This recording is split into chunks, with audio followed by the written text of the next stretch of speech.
हमने दुआए रबानी के बारे में, आज हम अशाए रबानी के बारे में सीखेंगे और ये 5 अहम सवाल है जो हम डिस्कस करेंगे, इस पर गुफ्तगू करेंगे।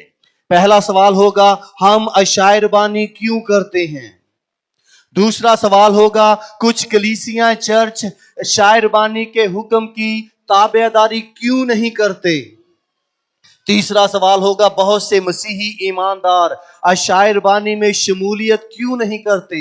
चौथा सवाल, कलीसिया में अशाए रबानी किसको दी जा सकती है और कौन ले सकता है। और हमारा पांचवा सवाल होगा, क्या अशाए रबानी की रस्म में गैर ईमानदार शमूलियत कर सकते हैं। आज हम इन 5 सवालों पर गौर करेंगे और आज इस अशाए रबानी की रस्म को करने से पहले याद दिलाना चाहता हूं कि ये बहुत अहम सच्चाई है। आइए देखें बाइबल मुकद्दस हमें क्या सिखाती है। जब हम कलामे खुदा को देखते हैं तो पहला सवाल क्या है, हम अशाए रबानी क्यों करते हैं।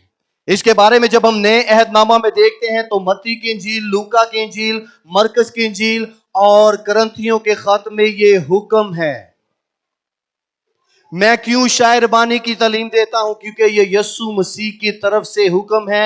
आए देखें, जब हम देखते हैं लूका की इंजील उसके 22वें बाब को, तो 14वीं आयत में यूं लिखा है, जब वक्त हो गया तो वो खाना खाने बैठा और रसूल उसके साथ बैठे। उसने उनसे कहा, मुझे बड़ी आरजू थी कि दुख सहने से पहले ये फसा तुम्हारे साथ खाऊं, क्योंकि मैं तुमसे कहता हूं कि उसे कभी ना खाऊंगा जब तक वो खुदा की बादशाही में पूरा ना हो। मैं मुंतजिर हूं इस बात का कि जो फसा यीशु मसीह ने अपने शिगिर्दों के साथ खाया, एक दिन मुताबिक बाइबल मुकद्दस हम उसके साथ मिलकर वो अशाए रबानी की रस्म करेंगे, जिसमें खुद रबानी रब यहोवा खुदा उस मेज पर बैठा होगा और वो हमें क्या करेगा, इस टेबल पर बुलाकर याद दिलाएगा कि मैंने उन 12 से कहा था कि तब तक ये ना पीऊंगा जब तक दोबारा खुदा की बादशाही में पूरा ना हो। उसकी बादशाही आने वाली है और उसकी बादशाही अबदी होगी, इसलिए उसको अपने दिलों में सुकूनत करने दें, अपनी जिंदगी में उसकी नुमाइश करें। और आगे क्या लिखा है, फिर उसने प्याला लेकर शुक्र किया और कहा कि इसको लेकर आपस में बांट लो। याद होगा मैंने पिछली दफा सिखाया कि यहूदी ईमानदार 4 प्याले पीते थे। मिस्र में से, गुलामी में से रहाई के लिए खुदा उनको लेकर आया और कौम बनाने के लिए ये 5वां प्याला है जो यीशु मसीह ने उनको दिया और कहा कि आपस में बांट लो, क्योंकि मैं तुमसे कहता हूं कि अंगूर का शीरा अब से कभी ना पीऊंगा जब तक खुदा की बादशाही ना आए। कौन कौन खुदा की बादशाही का मुंतजिर है, कौन कौन इस रस्म को यीशु मसीह के साथ करना चाहता है।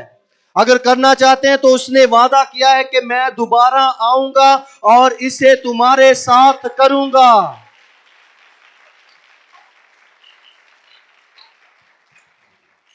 और आगे क्या लिखा है, उसने रोटी ली और शुक्र करके तोड़ी और ये कहकर उनको दी, ये मेरा बदन है जो तुम्हारे वास्ते दिया जाता है, मेरी यादगारी के लिए यही किया करो। ये हुक्म है। क्यों ग्रेस बाइबल चर्च, चाहे यहां पर है या पाकिस्तान में जहां कहीं भी ब्रांचेस है, हम यीशु मसीह की ताबेदारी करते हैं, इसीलिए अशाए रबानी यानी कि इस रस्म को करते हैं हर महीने के पहले, यानी कि महीने बाद लाजमी इस यादगारी को करते हैं। और क्या लिखा है, इसी तरह खाने के बाद प्याला भी लिया, ये कहकर दिया कि ये प्याला मेरे खून में नया अहद है जो तुम्हारे वास्ते बहाया जाता है। यीशु मसीह ने अहद किया है और ये नया अहद क्या है, हम सबको याद दिलाता है कि बादशाही आने वाली है, नई मखलूक होगी, गुनाह का जोर खत्म हो जाएगा और हम सब उसके साथ बादशाही करेंगे। ये आपके सवाल का जवाब हो गया कि क्या है, हम अशायरबानी क्यों करते हैं? क्योंकि यीशु मसीह का हुक्म है और यीशु मसीह ने ये तालीम दी है और इसके बारे में पौलुस रसूल ने भी गवाही दी है। और हमने ये क्यों करना शुरू किया? जब हम इब्तदाई कलीसिया को देखते हैं, इमाल की किताब उसके 2 बाब में जब देखते हैं तो 41वीं और 42वीं आयत में लिखा है, ये वो पहला पैगाम है जो ईद पैंतीकोस के दिन पर खुदा के बंदा पतरस ने दिया और रूह का नजूल हुआ और बथेरों ने क्या किया, खुदा के कुदरत के काम को देखा और गैर जुबानों में क्या है, शागिर्दों को बोलते हुए देखा।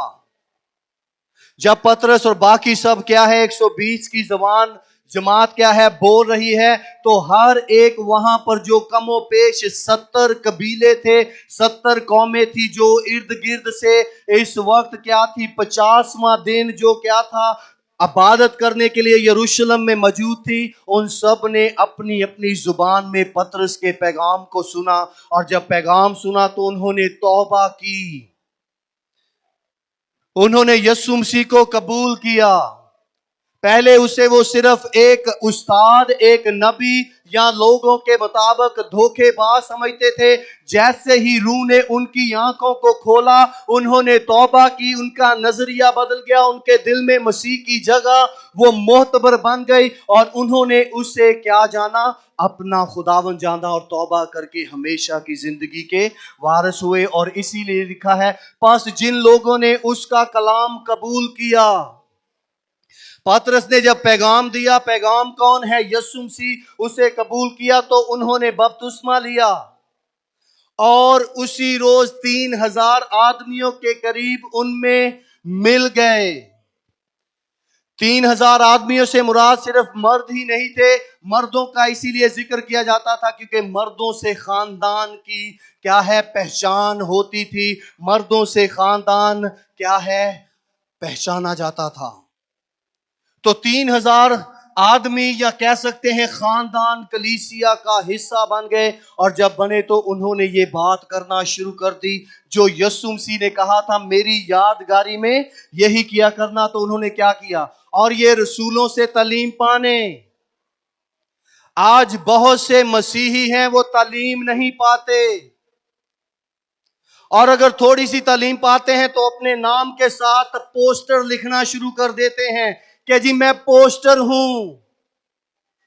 पास्टर तो अलग की बात है, मैं पोस्टर हूं, मैं नुमाइश करने वाला हूं, मेरे साथ ये है, मैं ये करता हूं, और मन घड़त कहानियां और झूठ बोलना शुरू कर देते हैं। रसूलों से तालीम पाने में, और पहली बात ये, दूसरी बात रफाकत रखने में। हमें ये हुनर सीखने की जरूरत है बहनों और भाइयों को, एक दूसरे के साथ रफाकत यानी कि गुफ्तगू करना, प्रस्तश करना, कलाम की बात करना, चुगलियां नहीं। आज बहनों और भाइयों का जो मिजाज बन चुका है वो क्या है, जब इकट्ठे होते हैं वो रफाकत कम और क्या है शिकायतें ज्यादा होती हैं। रफाकत क्या कहते हैं खुदा के बारे में, खुदा ने इस हफ्ते तुम्हारी जिंदगी में क्या काम किया, खुदा ने तुम्हें किस तरह रहाई दी। हम रफाकत करना भूल चुके हैं, चुगलखोर हैं बहनों में, भाइयों में, और वही बात हमारे बच्चों में है। ये दूसरा हुनर, रफाकत रखना सीखें।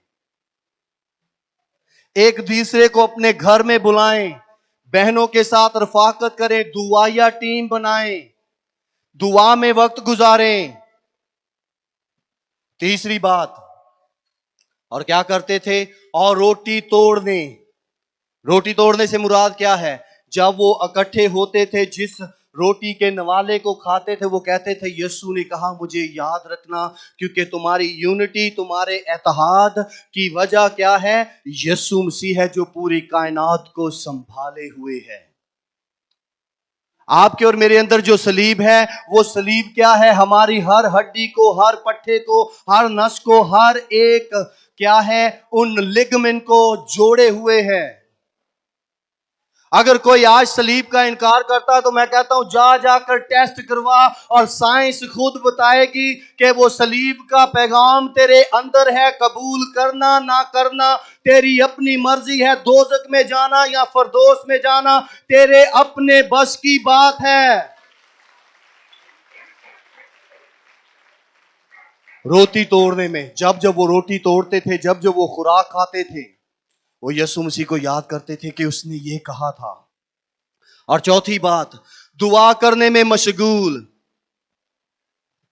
दुआ करने में 233 दफा पुराने अहदनामा में लफ्ज दुआ हमने देखा था। टोटल 373 से ज्यादा दफा लफ्ज दुआ का आया। गुफ्तगू करना, खुदा से बात करना, खुदा से रफाकत करना। कल रात एक मैं पोस्ट पढ़ रहा था, शायद शिराज ने भेजी, उसमें बड़ा जबरदस्त सच लिखा हुआ था कि आज कलीसिया जो रुकन है, मेंबर है, और यहां तक कहूंगा पासबान है, वो खुदा के बारे में बात करते हैं, खुदा से रफाकत नहीं रखते। हम बहुत दफा खुदा की सिफ्त करते हैं, खुदा की ताजीम करते हैं, लेकिन रफाकत शख्सी तौर पर कब? अपनी जिंदगी का जो इस दुनिया का स्विच है उसे ऑफ किया, जिसमें टीवी है, फिक्रें हैं, शिकायतें हैं, हर एक चीज बंद करके कब उसकी हजूरी में खामोशी से बैठे और कहा कि तेरी बंदी, तेरा बंदा सुनता है। कब आखिरी वक्त उसके साथ रफाकत की थी? शिकायत तो हम रोज करते हैं। ये 4 बातें थी जो उन्होंने अपनाई, इसीलिए इब्तदाई कलीसिया ये करती आई है, इसलिए मौजूदा कलीसिया करती हैं,